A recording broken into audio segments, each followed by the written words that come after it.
지혜롭게 사용하는 것에 대해서 하나님께서 어떻게 말씀하는지 공부할 것입니다. 먼저 마태복음 19장 16절. 오늘 스크린 안 올렸네 참. 찾아봅시다. 마태복음 19장 16절.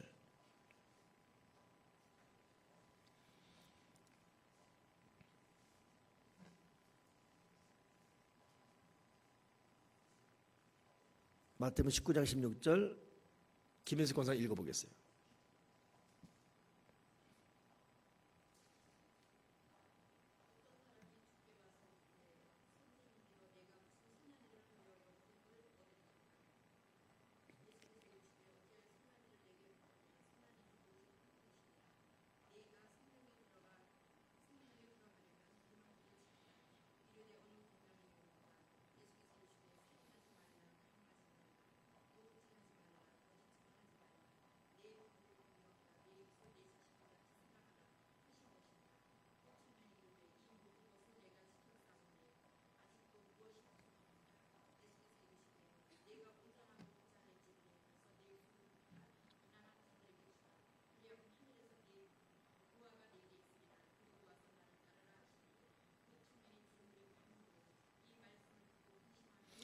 아멘. 자, 부자 청년이 바르게 살았어요. 간음하지도 않고 도둑질하지도 않고 거짓말하지도 않고 부모를 공경했고 살인하지 않았고.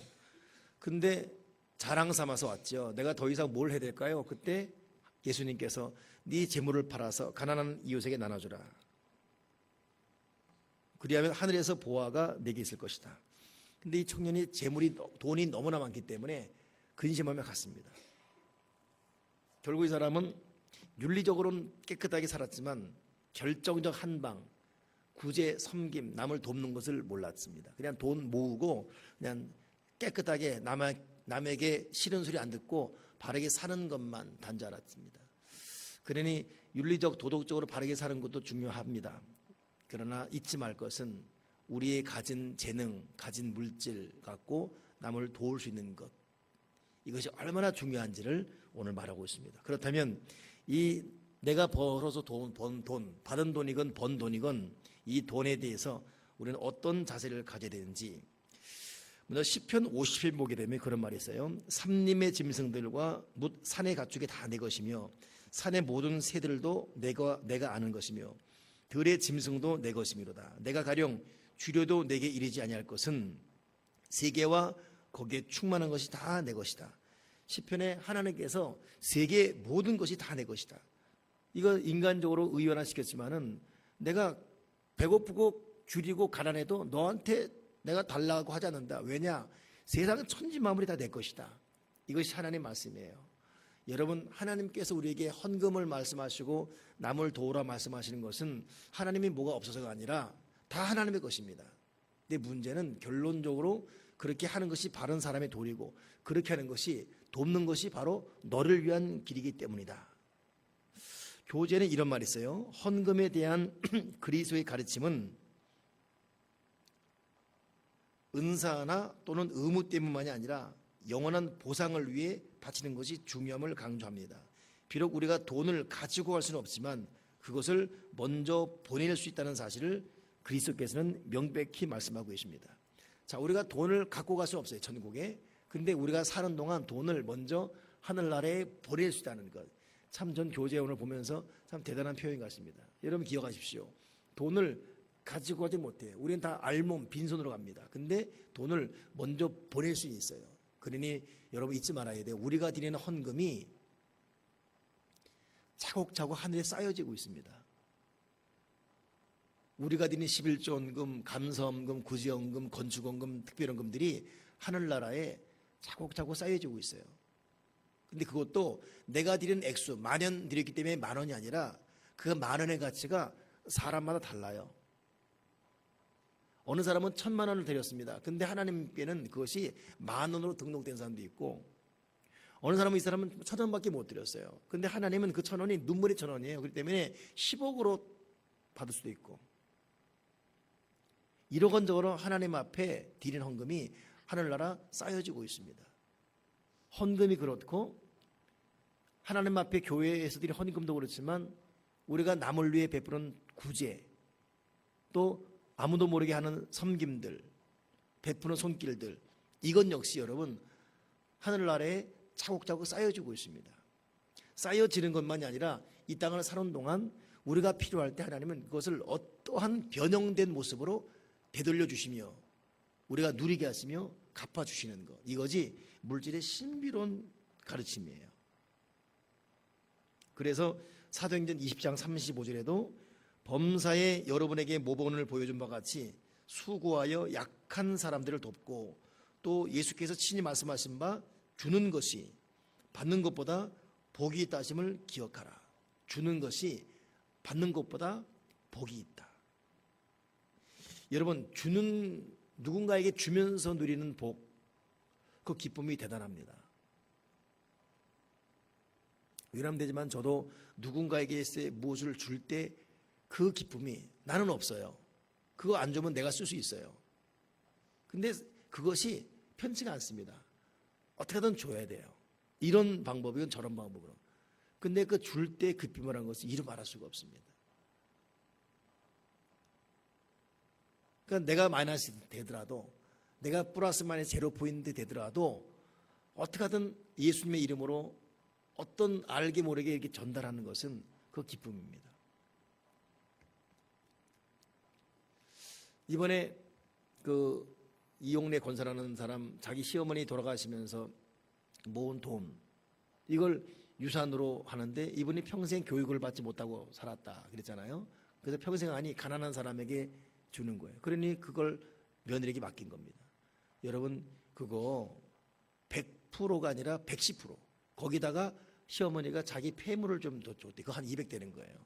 그거에 포함해가지고 애들 장학금으로 내놓은 거예요. 그러니 시어머니가 준 것 1원도 띄어먹지 않고 그대로 받아가지고 거기에 또 시어머니 이것은 너 써라고 시어머니가 팔찌 반 줬는데 이것도 팔아가지고 돈을 환산해서 같이 철저히 교육 장학금으로. 근데 문제는 이것을 주면서 느껴지는 거예요. 이 권사, 그 남편의 그 기뻐하는 모습들이. 저는 그것이 그 속 마음이 느껴집니다. 왜냐하면 저도 주며 살아왔기 때문에. 그래 그랬죠. 도리어 기쁘지요. 여기 왔었어요. 지난 토요일 날, 금요일 날. 기쁘니까 기쁘죠, 목사님. 근데 여러분, 세상 사람들이 그 기분 알겠습니까? 너 정신 나가니? 지금 미쳤니? 지금 너? 니네 노후 관계, 노후 준비해야지. 뻔히 멸의 압은 그렇게 말할 거야. 네 노후 준비해야지.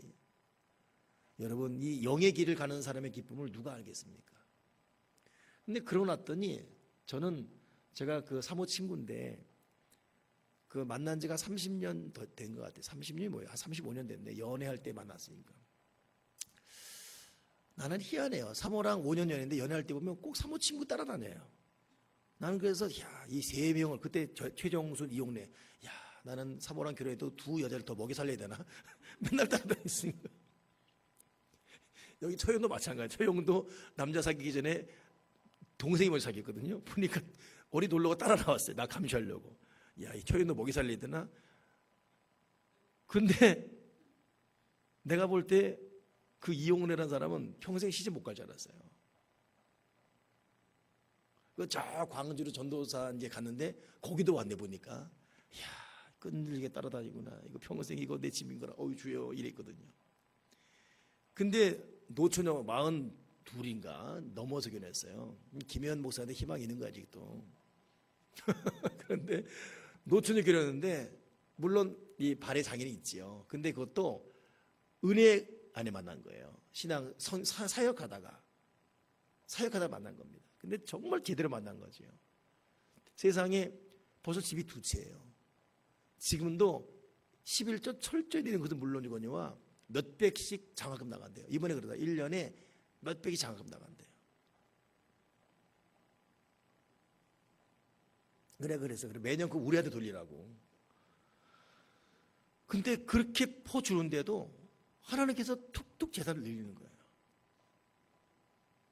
이번에 더 웃긴 거는 세상에 자기들이 죽으면 전 재산을 기부하기로 각서 썼고 유서. 그 유서를 갖다가 이제 미래적 유서죠. 이걸 거기 자기 이 친정집에 다 마련해 놨어요. 그래서 이미 아주 공포해 놨어요. 우리가 우리가 어떤 어려운 일 당해서 죽게 되면 즉시 한 푼도 없이 이건 다 교회 헌납입니다. 기증이에요. 근데 그 기증이 어느 교회인지 아세요? 새생명교회예요. 우리 교회예요. 원래는 다니는 광명교회거든요. 그거 보여주더라고 카톡으로. 내가 그랬죠. 바꾸라고. 새생명교회로. 그랬더니 답이 왔어요. 바꾸겠다. 그래서 그게 2013년에 썼어요. 광영교회 우리 두 사람의 재산과 집과 이건 다 광영교회 100% 기증합니다. 라고 딱. 바꾸라 그랬는데 그저께 바꾸겠다고. 그래서 목사님 바꿉니다. 새생명교회로. 근데 가만히 보니까 근데 누가 먼저 죽지? 아무래도 그 남편이 2살 어려요. 이용리 집사는 나보다 2살 어리고. 그럼 내가 먼저 죽은데 그랬어요. 그랬더니 목사님 죽으면 드릴 수 없는데. 그래서 아니 내가 죽더라도 나는 우리 교회 꿈이 우리 교회 탄탄한 신실한 선교 사역 단체로 세우는 것이 꿈이다. 딴 거 글로메이션을 철저히. 그러니 내가 비록 은퇴하고 없어져도 2세 3세 이 리더들이 그 길을 이어갈 것이다. 그리고 철두철미하게 100% 신실하게 선교 구제로 할 것이다. 그러니까 믿고 맡기라. 그러니까 알았다고 답이 온 거예요. 그거 받으려고 또 미리 죽으라 할 수는 없고 끝까지 살아야 되니까. 근데 그렇게 줘도 하나님이 채워주시고 주면서 기쁨이 있고. 이번에 그 장학금 중에 하나는 그 아는 사람 중에 하나 정말 신실한 부부입니다. 그 남편 하나의 아버지 학교예요. 여기도 몇 번 왔었던 사람이에요. 근데 정말 미래만 안에 있고 바르게 살려고 하는데 정말 강직한 사람이에요. 바른 사람이고. 근데도 가난해요. 그거 어쩔 수 없잖아요. 가난이라는 것은 여러분 우리에게 불가항력적입니다. 어쩔 수 없어요. 그건 믿음이 없어서 가난한 것도 아닙니다. 기도가 부족해서도 어쩔 수 없어요. 가난한 자가 있습니다. 믿음찬 부자가 있고 믿음찬 가난한 사람이 있어요. 그건 우리가 어떻게 할 수 없어요. 하나님이 그렇게 하신 겁니다. 어쩔 수 없습니다. 그거 따지지 맙시다. 그거. 근데 그 사람이 그 사람이에요. 너무 어려워. 점점 더 어려워져요. 보니까 그분도 내가 아는데 갈수록 어려집니다. 그런데 세상에 이렇게 저렇게 모은 장학금 중에서 장학금을 그 아이, 정말 바르게 크우는 그 아이, 대학교 가는 때까지 장학금을 내놓은 거예요. 그러는 그 아이는 대학교 갈 때까지 장학금 해결되었어요. 그 얼마나 부모가 눈물이겠습니까? 파출을 뵈면서도 교회 사역하며 열심히 하는 그런 부부였거든요. 생각지는 돈이 들어온 거예요. 그러니까 여러분 지금도 이렇게 하나님의 선한 의의 병기들이 있습니다. 그리고 지금도 하나님이 우리의 형편치자 아이들 때문에 까마귀를 통해 먹이고 입히고 재우고 마시게 하는 까마귀가 날아다녀요. 그러니까 제가 볼 때는 우리 어차피 죽든 살든 흥하든 망하든 부하든 세하든 하나님께 무릎 꿇고 기도로 살며 은혜를 사모하며 살아야 돼요. 하나님을 소망하면 하나님이 나타나서 도우시리라. 오늘 시편 42편 말씀이죠. 하나님을 소망하면 하나님이 나타나셔서 도우시리라. 저도 하나님이 나타나서 도운 일이 한두 개가 아닙니다. 그리고 그 과정을 보면 반드시 기도해야 해졌습니다. 그 기도할 때의 효과는 아주 더 효과적이었어요. 끝까지 여러분 하나님을 소망하며 하나님이 나타나 도우시는 기적을 체험하기를 주님의 이름으로 축원합니다.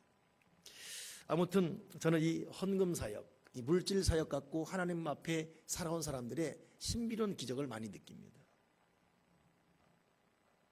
그러니 우리가 없고, 근데 내가 이게 보니까 여기 있는 분들은 사실 인간적으로 생각할 때는 이런 설교가 필요 안 되는 것 같아요. 저기 한명수 이사님, 여기 김혜수가님 없어도 그렇지, 없어도 하는데 있어 보세요. 안 할 뿐이냐고. 여기 있는 분들 그렇지. 다 참.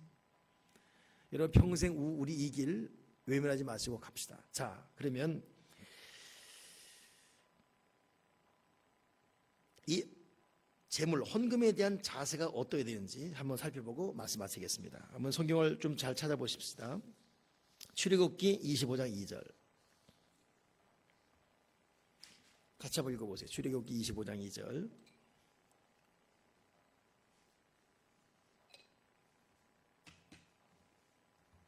읽으세요. 시작.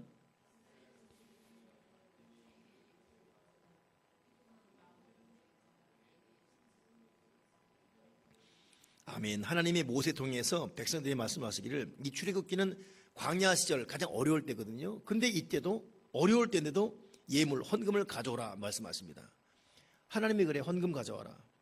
근데 기쁜 마음으로 내는 자, 그것을 내가 받을 것이다. 그러니까 억지로 인색에서 불평하며 이런 거 안 받겠다는 거예요. 기쁨으로 내는 거 받겠다. 그러니 여러분, 헌금이라는 것은 하나님 관계에서 기쁨으로 감사하는 마음으로. 헌금 드리면 맨날 갈등하고 때로는 속이고, 이것이 아니라 기쁜 마음으로 드리는 것. 다 같은 말이 있습니다. 출애굽기 35장 21절 쭉 읽어보세요. 35장 21절 큰 소리로 시작.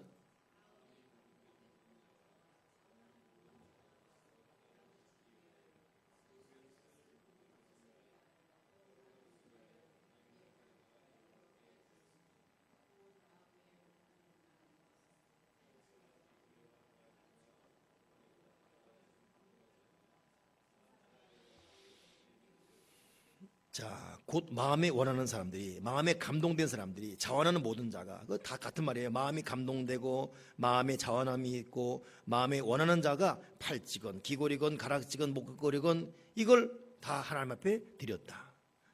참 자원하는 심령.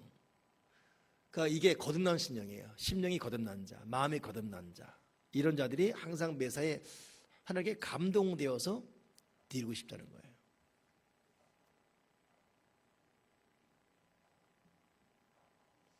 오늘 우리에게 이런 이 감동의 은혜가 날마다 넘쳐나기 바랍니다. 아멘이십니까?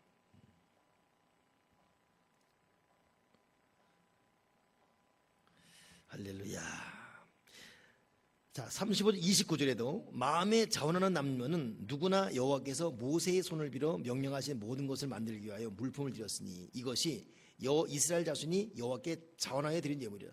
오늘 이 자원이라는 말, 근데 여기만이 아니라 이건 모세 때 말이거든요. 근데 역대상 29장 9절을 보면 다윗도 그런 말이에요. 백성들은 자원하여 드렸으므로 기뻐하였으니 곧 그들이 성심으로 여호와께 자원하여 드렸으므로 다윗 왕도 심히 기뻐했다.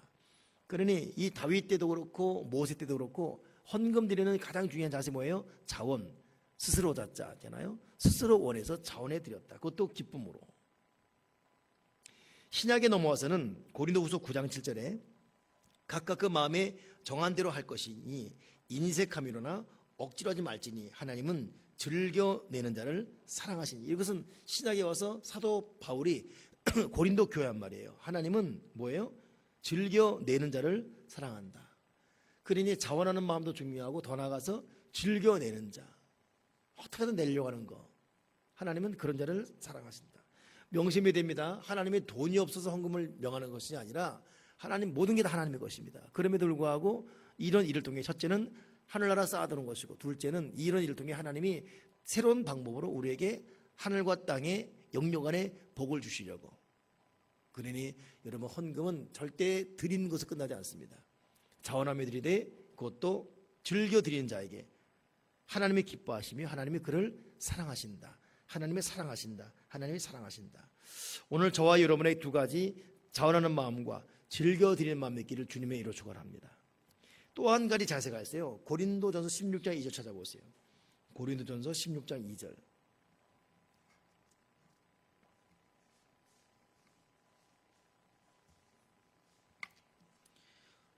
고린도전서 16장 2절. 읽어 시작.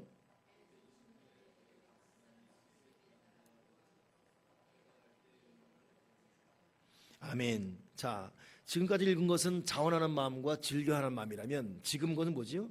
준비된 헌금이에요. 각 사람이 수입에 따라 미리 모아두어라. 그리고 갑작스럽게 헌금하지 마라. 연보는 헌금이란 말인데 갑작스럽게 하지 말아라. 준비된 헌금을 해라.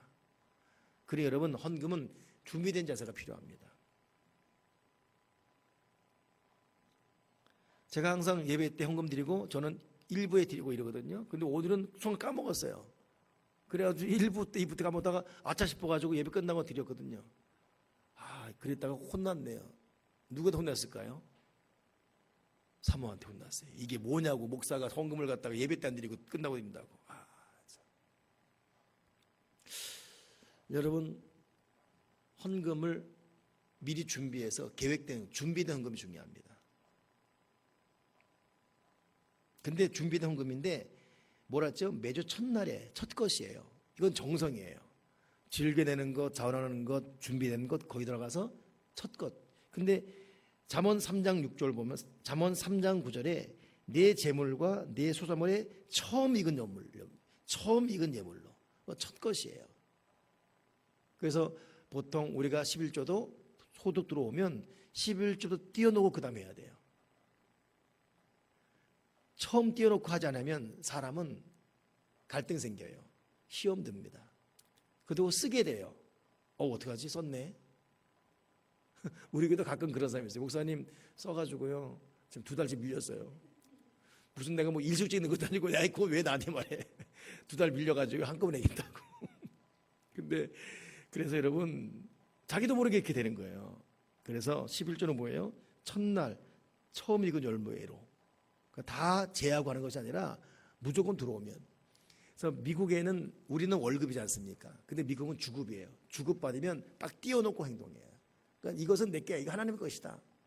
이거 여러분, 11조를 자원하는 마음으로, 11조를 즐겨내는 마음으로, 11조를 준비된 것으로, 11조를 첫째 물로 드리는 것이 자연스럽게 되기까지는 굉장한 여러분 믿음의 헌신과 시간이 필요해요.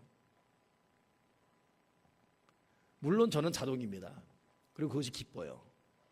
11조 액수가 늘어나는 것이 기쁘고, 그거 축복받았다는 거예요. 11조가 는다는 것은 뭡니까? 축복받은 거지 않습니까? 그거 기쁘죠. 근데 아직 2단계까지 못 가서 하다 못하고 하다라 덜하고 하면서 갈등하고, 그 참 하나님 볼 때 얼마나 안쓰럽겠어요. 아들아, 딸아, 너 다 내 건데 너 왜 그러냐? 너 그거 나한테 심음으로 내가 너에게 30배, 60배, 100배 줄 것이고, 너 나한테 드림으로 하늘에 쌓는 것이고, 너 나한테 드림으로 이것이 여러 가지 모습 변형되어 너 인생을 내가 인도할 텐데, 내가 네 목마름도 알고 네 갈급함도, 네 헐벗도 알지만 그래도 내 것 나한테 드려라. 그래야 내가 너한테 할 일이 있다. 근데 아이도 이것 때문에 그냥 갈등이 되고 좀 덜 드리고, 하나님 내 형편 아시죠? 하나님 협박하고 까먹다 그리고 하나님 얼마나 안타깝겠습니까? 어때요? 여기 있는 사람은 어때요? 의원이, 넌 11조 띄워먹니? 즐겨드리고 있어? 예. 왜 몸을 꼬니 근데? 대연이 즐겨드리고 있죠? 예. 여기 보면 다 즐겨드리는 사람들이네. 우리 이종료 선도님은 11조 즐겨드리고 있습니까? 예. 이제 한지 얼마 안 됐지요. 예. 우리 이종료 선도님은 1,000원 헌금 드린 것 때문에 과거에 교회를 가야 되나 말아야 되나 갈등이 된 적이 있었어요. 제사 열심히 드릴 때. 근데 참 이 믿음의 거듭난 사람 보게 되면 대단해요.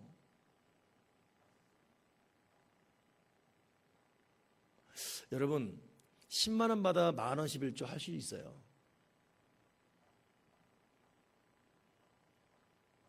근데 내가 볼 때 정말 우리 교도 마찬가지지만은 이용래 권사 같은 사람은 11조 확실하게 합니다. 세상에 암 걸려가지고, 예? 그거 정말 너무 보통스러워요. 근데도 거기서 11조 드리고 또 감사금 드려요. 내가 그게 벌써 15년 됐네요. 그걸로 우리 교회 복사기, 맨 처음 복사기 샀거든요. 정말 눈물 납니다.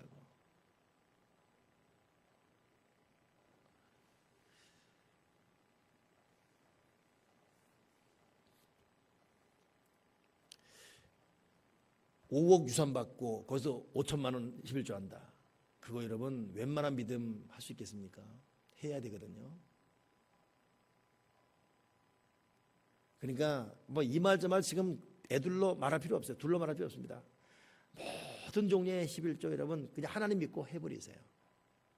하나님이 어떤 기적과 어떤 축복과 어떤 역사 이루신지 하나님을 그냥 부분적으로 믿지 말고 하나님을 13579로 믿지 말아야 돼요. 하나님을 전폭 믿어야 됩니다. 그러다 그냥 죽더라도 그냥 하나님께 난 내 시간도 드리고 마음도 드리고 물질도 다 드린다. 생명도 드린다. 그러고 나서 하나님은 어떤 기적을 베푸는지 하나님은 우리 마음 중심 보고 있기 때문에 아멘이십니까? 오늘 이거 볼 때, 오늘 여기까지만 볼 때 우리가 헌금된 자세, 자원해라. 둘째, 즐겨드려라.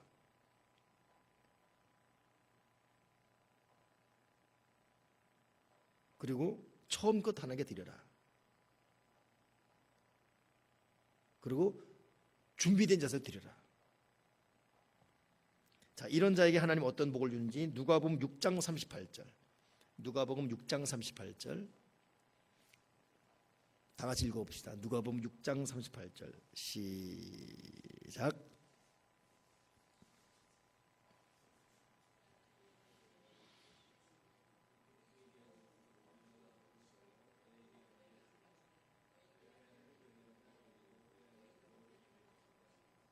아멘. 주라.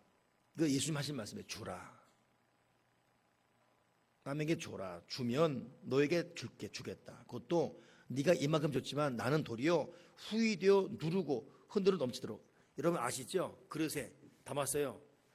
빈틈 그러니까 자꾸 또 누르고 또 꽉꽉 채워주겠다 이것입니다. 그것도 흔들고 넘치고 해가지고 자꾸 넘치게 주겠다. 그러니 우리가 드린 거에 배에 배를 주겠다 이것입니다. 여러분 물질의 기적이 있어요. 오늘 그 중앙일보에 나온 신문 기자 보고 내가 참 얼마나 마음이 안타까운지 의사 부부입니다. 근데 아들이 원치 않는 여자를 얻어서 결혼한 거예요. 극구 반대했는데 결혼한 거예요. 괘씸죄 걸린 것이죠. 그래갖고 그때부터 아들한테 호적 파가라고 그러고, 그러니까 아직도 부모가 의사 부부니까 더 힘이 있는 거예요. 한 60대 된 부부가.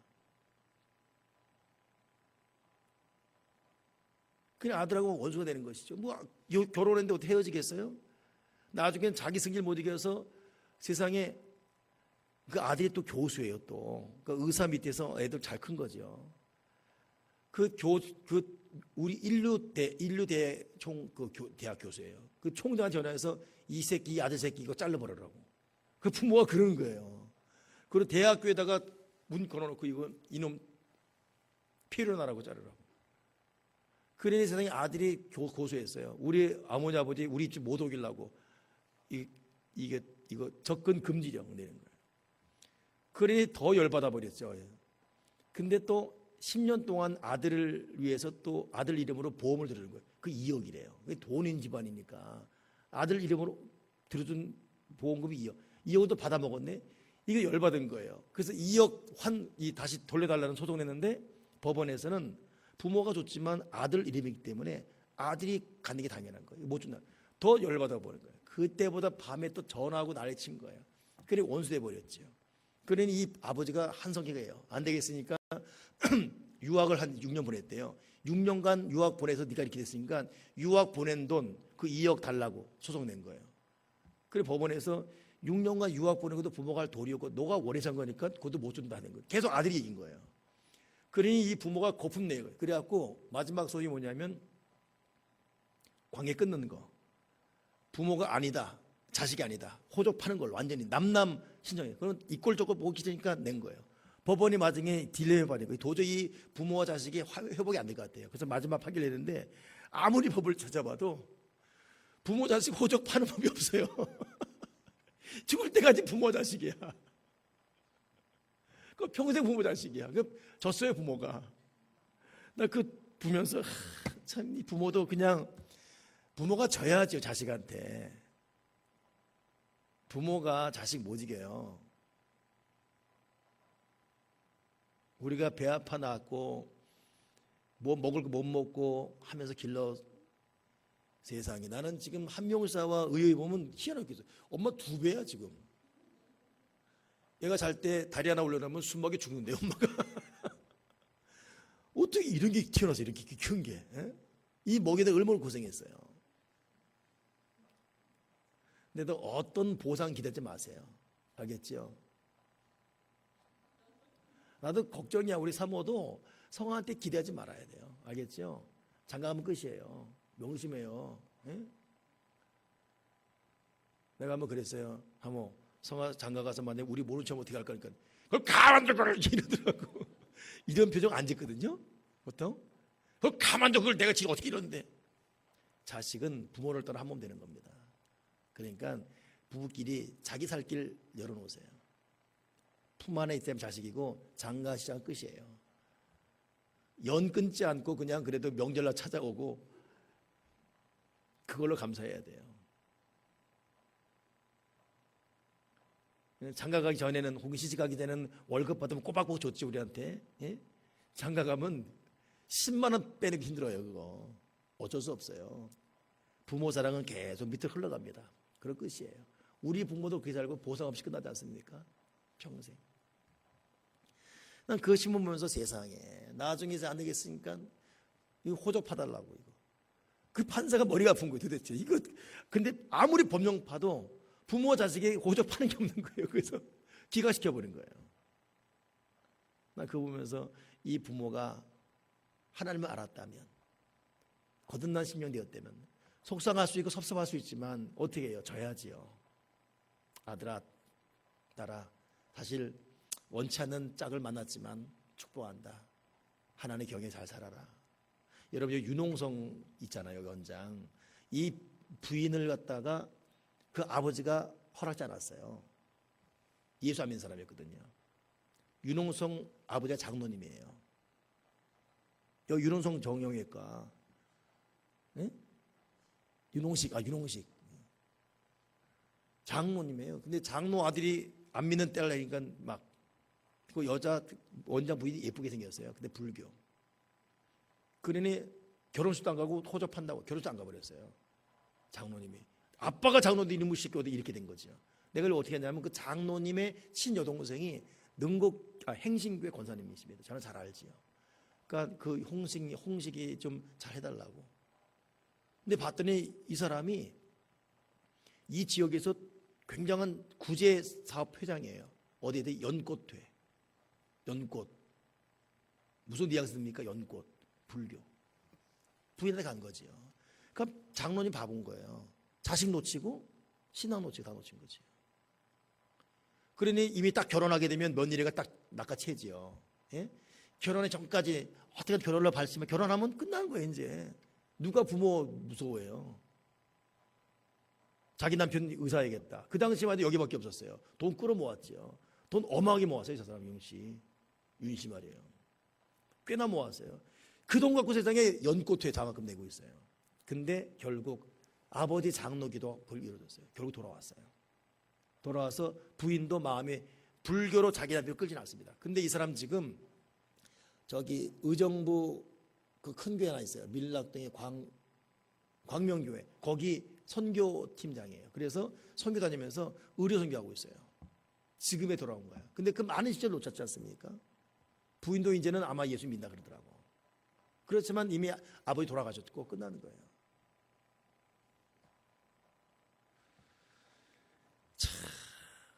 여러분 우리가 하나님의 거듭난 마음 가져야 되고 물질도 내 소유 아닙니다. 이게 여러분 물질이라는 게 휙휙 날아가요. 이게 진짜 저는 특히 그런 일을 많이 하거든요. 참 큰 돈이 왔어요. 금방 나갑니다. 이거. 그러니까 나는 돈의 가치라는 것이 의미가 없어요. 여러분 1억만 있으면 1억이라는 게 여러분 순식간에 훅 날아가요. 훅 날아가버립니다. 명심하세요. 1,000만 원 있으면 1,000만 원의 가치가 없어요. 하나님께서 적은 소득이라 모아주지 않는 이상 대책 없습니다. 그러니 물질에 대해 항복하시고 하나님만 항복하시고 그 다음에 사람에 대한 항복 다 항복해야 돼요. 그리고 항복하고 하나님께만 소망 두십시오. 내가 하나님께 소망 두리니 내가 하나님을 소망한 즉 그분이 나타나셔서 나를 도우시리라. 사람 의지하고 물질 의지하고 다른 거 마음 뺏기지 말고 다 내려놔버리고 하나님을 소망하십시오. 그러면 그분이 나타나서 도우시리라. 잠언 11장 읽고 제가 마칠 텐데 잠언 11장 24절에 흩어 구제하여도 더욱 부하게 되는 일이 있나니 과도히 아껴도 가난하게 될 뿐이라. 구제를 좋아하는 자는 풍조해질 것이요 남을 윤택하게 하는 자는 자기도 윤택하리라. 오늘 이것이 말씀의 결론입니다. 오늘 여러분 하나님 법칙대로 살아가기를 주님의 이름으로 축원합니다. 임마누엘 인사합시다. 할렐루야. 인사합시다.